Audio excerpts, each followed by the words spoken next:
And then as long as you can see that, Mel, all fine. You can see my presentation and everything. Yep, I'm just letting everyone in now.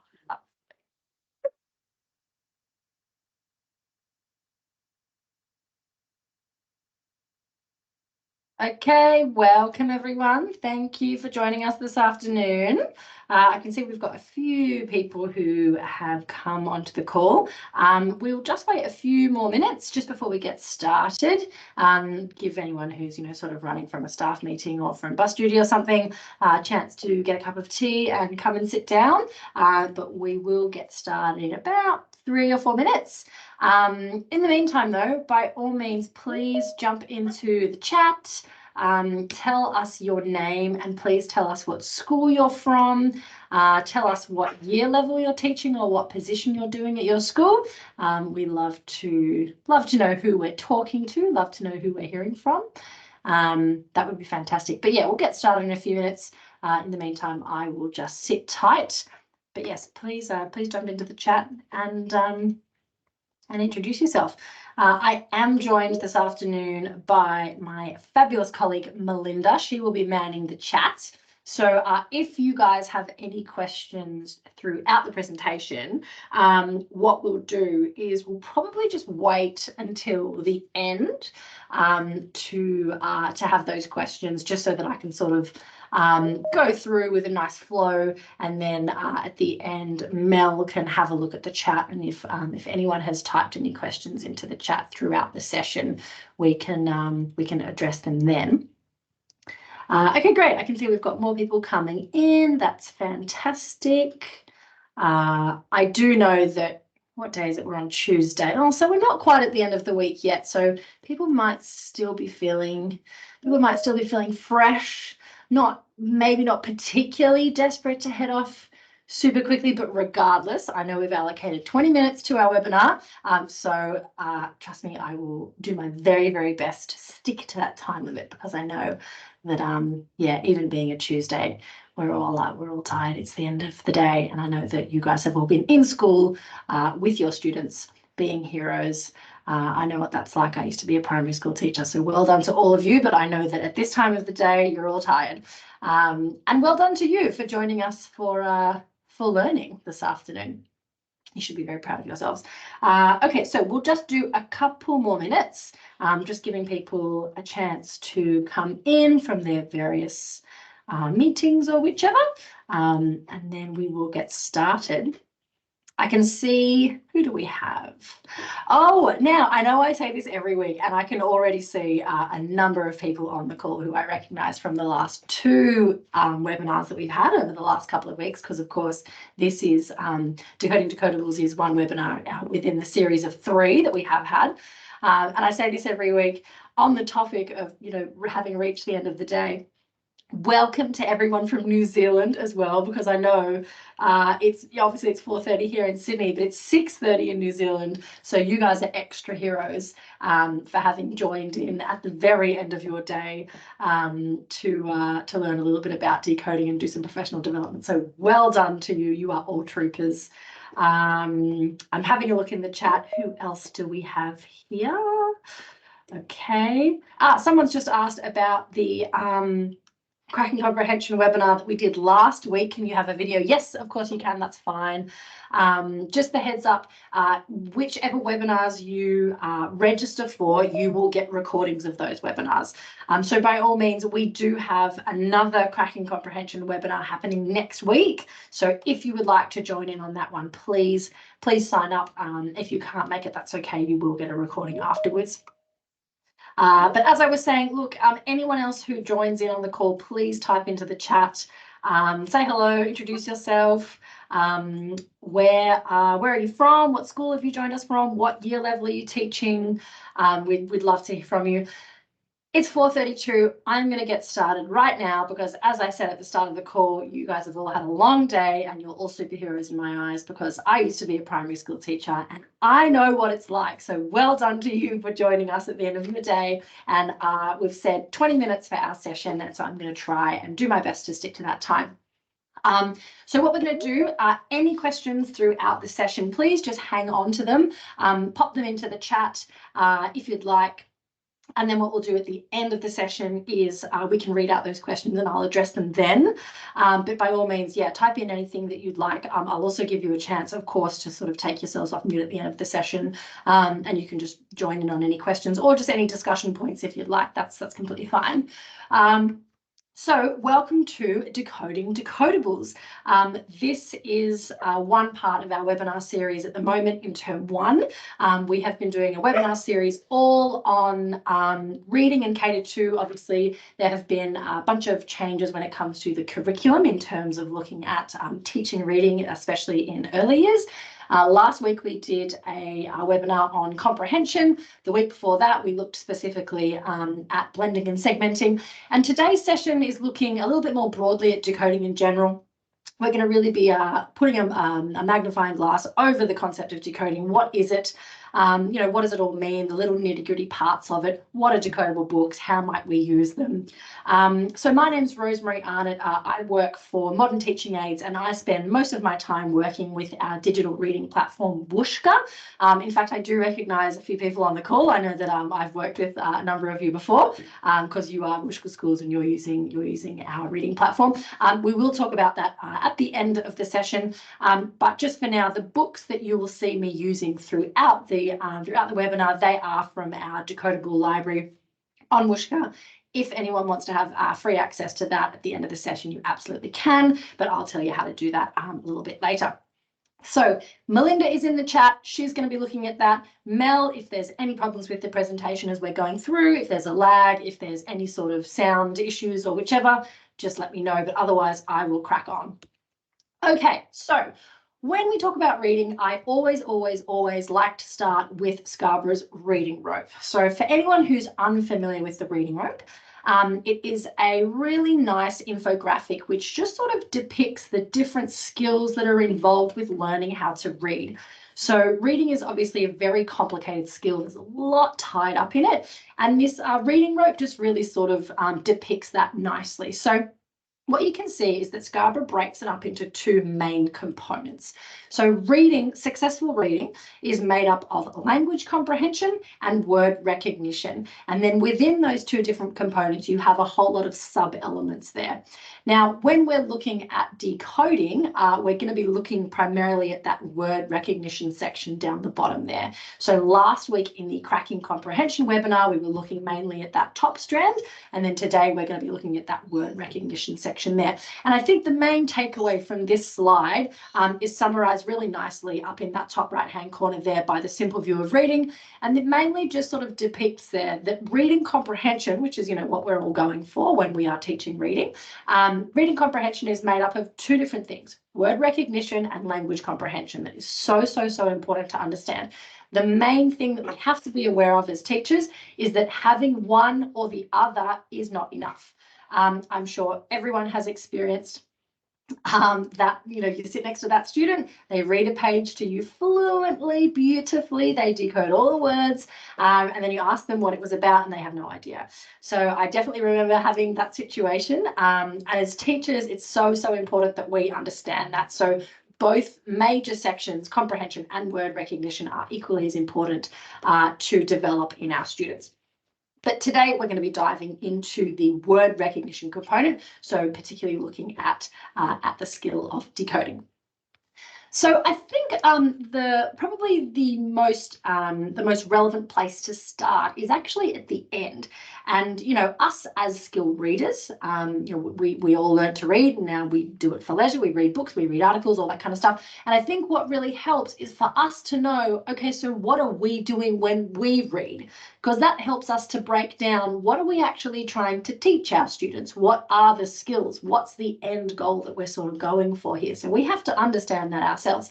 And what we're really aiming for is this automatic instant recognition of words. So that's exactly what we do. You're doing that right now when you're reading the words up on my screen here. You're not really thinking about it. It's sort of happening instantly. Now, how does that happen? So we're really lucky to be in a day and age where we have an extensive amount of research which has sort of looked into how people learn how to read, how we as skilled readers do in fact read. And what they know is that skilled readers are now so skilled that we actually recognize the word almost faster than we recognize the image. And now what we're doing here when we're reading those words, and this is really, really key, we are not actually recognizing the word as one chunk. That's super important to understand. We are in fact still recognizing the different components of that word, but we're just doing it extremely quickly and very automatically. And the reason why we can do that is through repeated exposure to these two things. So through repeated exposure to a word's phonology and a word's orthography. That's when it just really gets built into our long-term memory. So these two things are super key to understand. So when we talk about phonology, so we'll look at both of these two elements throughout the presentation. So what I want you to remember when we talk about phonology, I want you to remember a phone because that's talking about sound, so how a word sounds. And when we think about orthography, I want you to think of an autograph, so that's how it's written. And through repeated exposure to these two things, that's how we really gain that automatic instant recognition of words. So even though we see it and recognize it instantly, we are still sort of we don't really know that we're doing it, but we are still looking and paying attention to the small parts of that word. It's not that we see it as a whole chunk. That's really, really important to understand. So the first thing when it comes to actually, when it comes to sort of our reading journey with our students is understanding where it all begins and the different steps that are involved. So the first part is phonemic awareness. Now, what helps here is the understanding that when it comes to language, we have these main different skills. We have speaking and listening, and we have reading and writing. Now, provided that a child sort of is raised in a regular environment, and there aren't any sort of considerable factors in play, as a child will learn to speak just by immersion. Right? Speaking and listening, so they occur naturally, but reading and writing don't. So reading and writing must be taught explicitly. That's really important to understand the difference between those skill sets. So when our students come to school, and you'll see it again, this is provided that we're not talking about EALD students, that's sort of a whole different kettle of fish. But when students come to school, you can have a conversation with a 4 or 5-year-old. And so what we're doing when we're teaching them to read is we're leveraging these skills that they already have. So phonemic awareness is all about taking their spoken language and identifying to the students that the language which they speak is actually made up of teeny tiny different little sounds. It's not just big words chunked together or just random things which they sort of say in big blocks. All of the words are made up of different sounds. So this is called phonemic awareness. Now, when it comes to decodable books, you have, at the start of any sort of scope and sequence, you have these things called wordless books, and I've got one up on the screen here again. This is from Wooshka. But the wordless books are a really creative way to explore the concept of phonemic awareness. So, like they're very sort of open-ended. I mean, the teachers can sort of do whatever they want with them. But as an example, what you could do here with this book is you might be looking through. Okay, there's a boy, and you might say "boy." Okay, so we'll go through the book and we're looking at the boy, boy, so indicating to the students that this word is made up of different sounds. You might have a look at mud, d, and really just sort of taking any words which the students are grabbing onto and just showing them that they are in fact made up of these different sounds. So that's phonemic awareness. And when I say leveraging their understanding of language already, we're of course talking about the fact that they can already speak and just drawing that attention to them. Now, this skill is called segmenting. So that's when we're taking the words and we're encouraging the students to break them up into their smaller parts. And keep in mind, looking at the little image up on the corner there, we're just talking about sound here. So the students aren't even looking at reading yet. This is purely speaking and listening. So we're just looking at phonemic awareness just from speaking and listening. They don't even have to be looking at letters or words yet.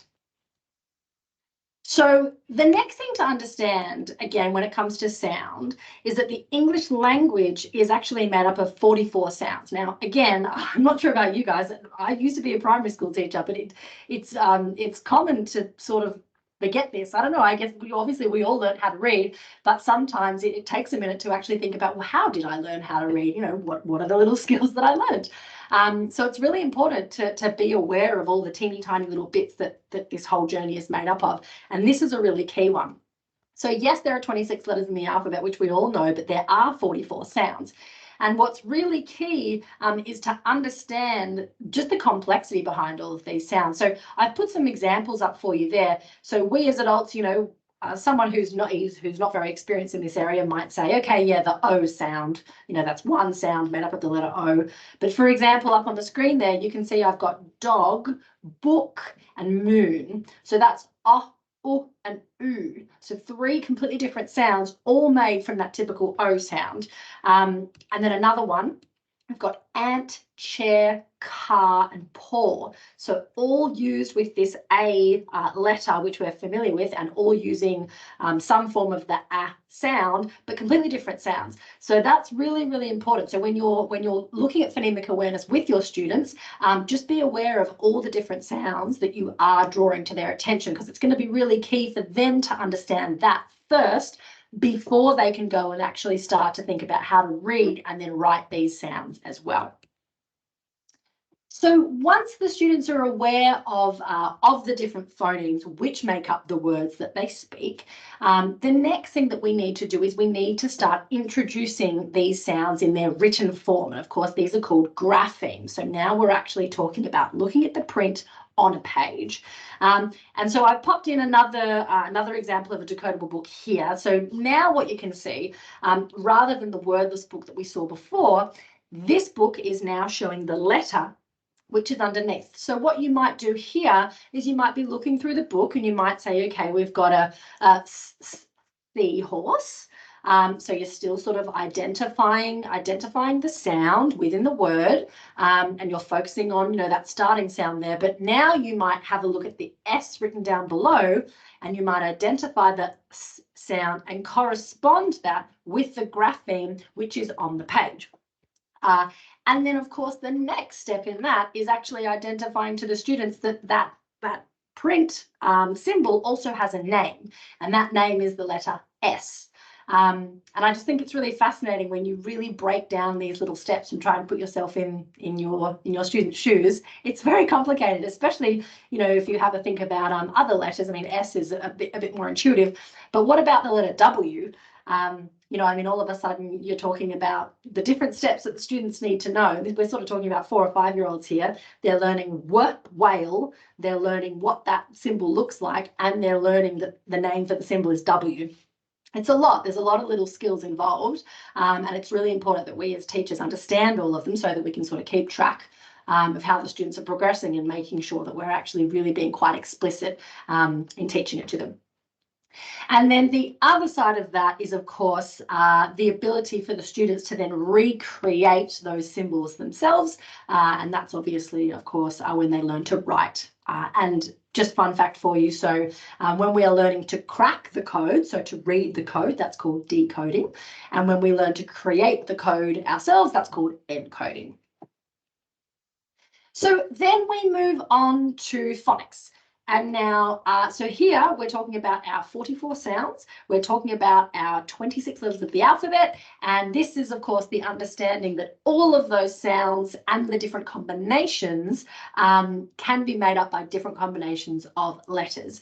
And up on the screen there, I've got a very typically difficult sound. So the sh sound, and you can see, obviously, now we know as adults, but just to sort of remind you that, you know, if you're in primary school and you haven't learnt this yet, it's really very complicated. So there are a lot of different ways to create these different sounds.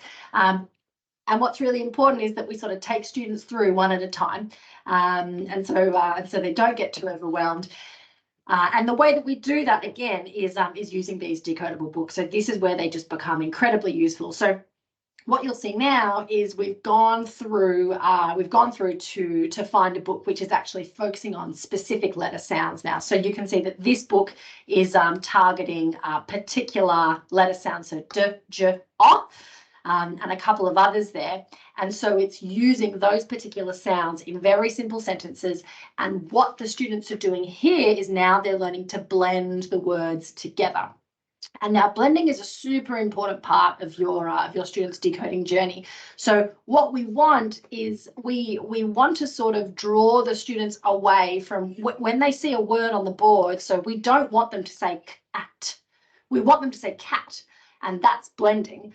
It's actually a very difficult skill though. And we had Santina a couple of weeks ago, one of our colleagues who delivered an excellent webinar with a lot of detail on segmenting and blending. A couple of tips on how to get students to blend together is it's all about sort of elongating those sounds to try and sort of link the sounds together into one word. And if you're having students who are struggling a little bit with that, a first tip is to start with words which just have two sounds. So for example, up, rather than sort of starting with three sounds, it might be a little bit easier. And the second tip is start with words that maybe have an open-ended sound at the beginning. So for example, k is very closed. Like you can't really get a student to, if they say it once, but they don't blend, it sort of finishes. Whereas, for example, again, I'll go back to the word up. They can sort of hold that until they eventually connect and so it just gives them a little bit more time to actually think about it. All right, so when we come to our scope and sequence, so this is the Whooshkaa Decodable scope and sequence up on the screen here. What is super important here is to keep in mind that the students need to be able to crack all elements of the code. If we don't follow a particular scope and sequence, that's when we're at risk of developing gaps in the students' knowledge. The students need to have, like we sort of said before, they need to explicitly be taught all parts of the code, not just some of it. So that's where a scope and sequence is really key. And so, for example, I'll show you again, these are the books from Whooshkaa, but these are the physical versions. You can see that's book 1, that's book 2, that's book 3, that's book 4, and they are explicitly going through systematically focusing on different areas of the code as they go. And they're designed to be used that's first. And so the next book, now we've learnt SATP, so now we can include those sounds in the book as well as the new sounds and so on and so on. So whichever scope and sequence you are using, it's very important to stick to it so that you don't end up with any gaps in the student knowledge. And in addition to that, of course, what's key, as we all know with anyone reading, is variety. We have to make sure that the students are actually engaged in the books that they're reading. So, for example, you can see here all of these 4 books only focus on those 4 sounds, but you've got some fiction, some non-fiction. So it's really important to be able to give those students variety so that no matter how long it takes them to master those skills, they're still remaining engaged and remaining motivated as they're learning. Okay, so up on the board again, just using the scope and sequence from our decodable library, I've just tried to outline how many different rules there really are when it comes to learning how to read. I'm sure you're all very familiar with them, but there's loads and loads. So we've got our short vowels, we've got consonant sounds, we've got our digraphs, our split digraphs, our long vowels. The list sort of goes on. And I think the point that I'm trying to make here is just how complicated it actually is, how many different rules there are. And again, just really stressing the importance of having that scope and sequence so that the students don't end up with any gaps. So they really do have all elements of that code really cemented in their mind. But the key thing to remember is even if you have a student who absolutely masters all of the decoding strategies, there are still non-decodable words which don't follow any rules. So I always say to myself, I'm just amazed by our tiny little kindy and year 1 students who learn all of this. It's a pretty hard journey. And we need to be kind to them because there's a lot for them to learn. And yes, even if they do learn all of them, they still have sight words, which of course don't follow any rules.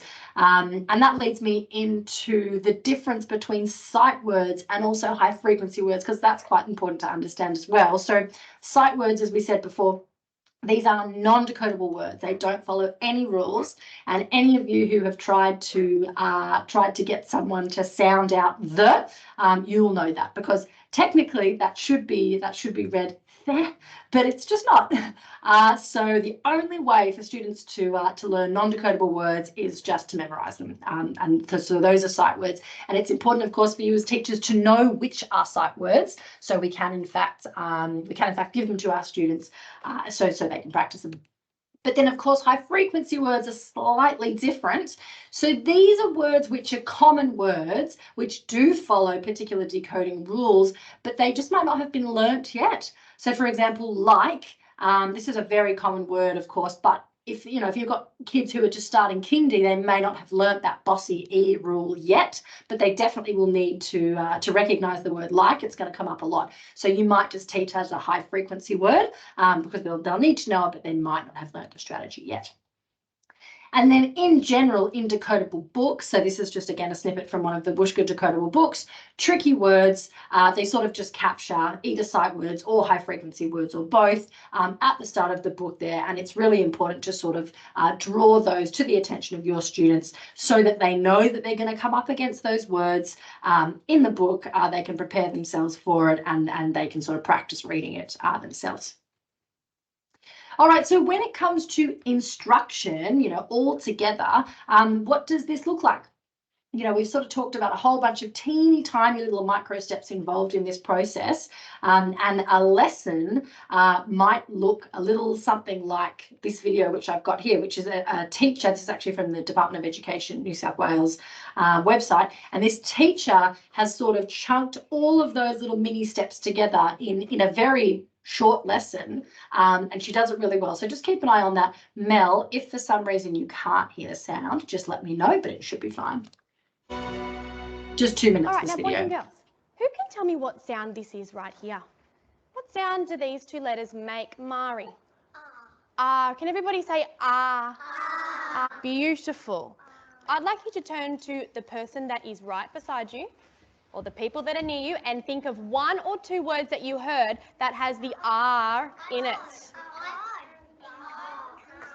Get your bubble gum ready. Ah, How many lines would I write on my board right now? Scarlett Dawn? Two. So nobody pick up your texter. Let me just do my two. Ah, Okay, now I'd like you to help me. What's this sound going to be at the end? Addison? What was that one? Sorry, sweetheart? Good girl. Everybody say Now, what's this action for our What's our action? Show me. Mum makes many meals. Fantastic. And I'd like you to fill in your last sound. Okay. Now, who thinks they might know what might be the first sound on the first line? Bead. Ah. And how do we do an R? What two letters make R? Henry? Fantastic. Good boy. Let's fill in your R on your first line. Wonderful. Now, what word have we just made? Beautiful. Let's rub that out. I love that video because, again, it was only 2 minutes, but now that we've gone through and looked at all those teeny micro steps, you can see she just blends it all together so nicely. They started off with just oral activities. They were just looking at speaking and listening. What's the sound? What's the bubble gum? I love that bit as well there where she has 2 lines. I think as adults, our natural response is obviously, the hangman game. You have 3 lines, 1 for each letter. But the students know it's 2 sounds, but it's just made up of 3 letters.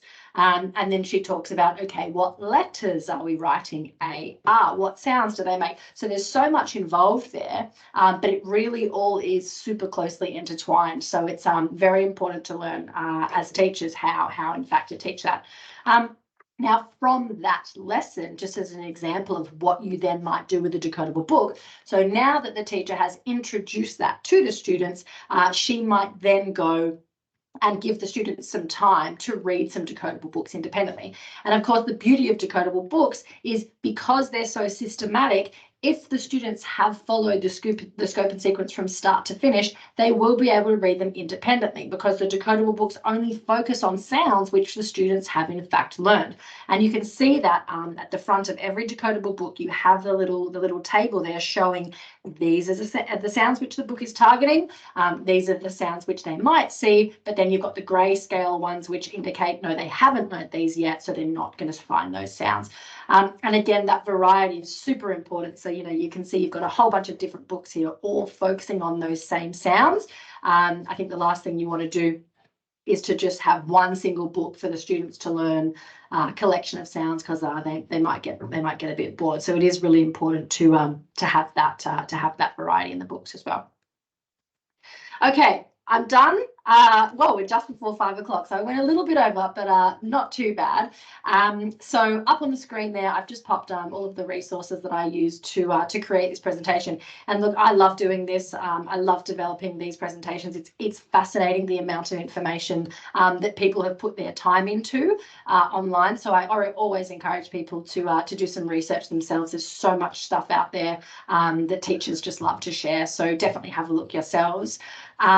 What I might do now is just throw over to the chat. If anyone has any questions at all, please pop them in there. Feel free to take yourselves off mute if you'd like. Otherwise, I'll keep an eye out on the chat just to see if anyone has any questions. If not, I'll say thank you very much for joining us. I hope that was informative. I hope that was enjoyable. But yeah, Mel, what I might do, I might just stay on for a couple of minutes to see if anyone has any questions.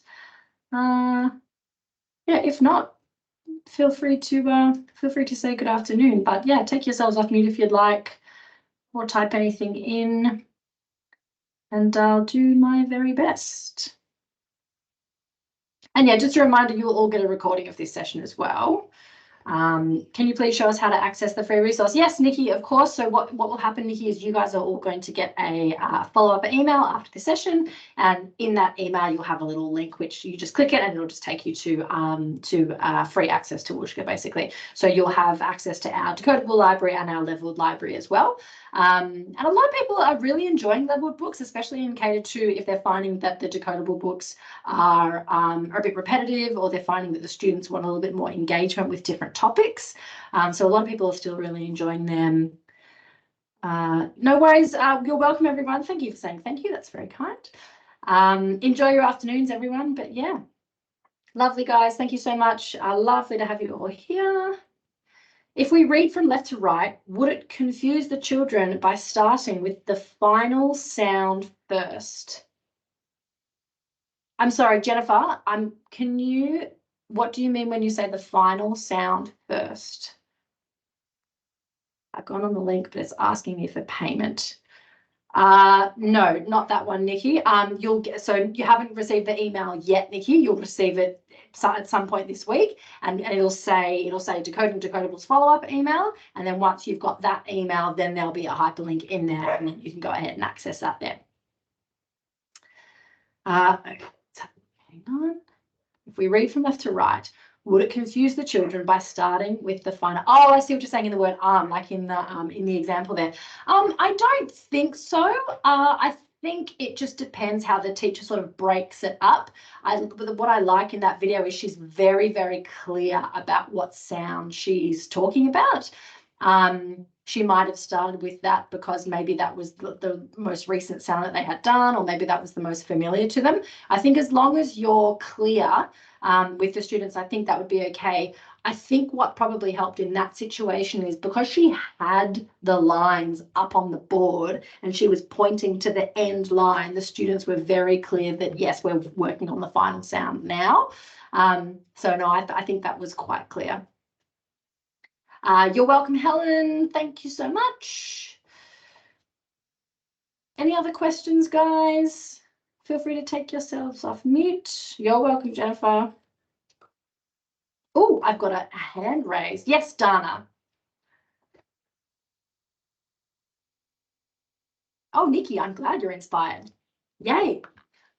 Good luck in your endeavours. Sorry, Dana, what can I do for you?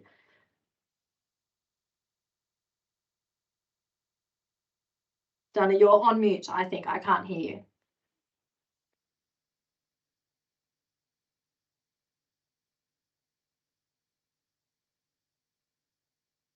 Oh, Dana, I'm not sure. Right. Lost Dana. Any other questions, guys? I'll just keep an eye on the chat. So glad to hear people enjoy the session. Really good, everyone. My absolute pleasure. Thank you for joining us. Any other questions, guys? If not, feel free to head off. We'll see you next time. Or online learning, they can always email through, Romy. Oh, yes, fantastic, guys. We have Mel, if you just want to type in the email address there, that would be great. We also, of course, have a central contact, guys, which you can contact us if you'd like. I mean, you'll all have our email address anyway from registering with the webinar, but Mel is just going to pop our central email address into the chat if anyone needs anything. But otherwise, what I might do is I might say good afternoon. And if no one has any other questions, okay, let's have a look. So we've got, will you repeat any of these sessions? I missed the blending and segmenting workshop.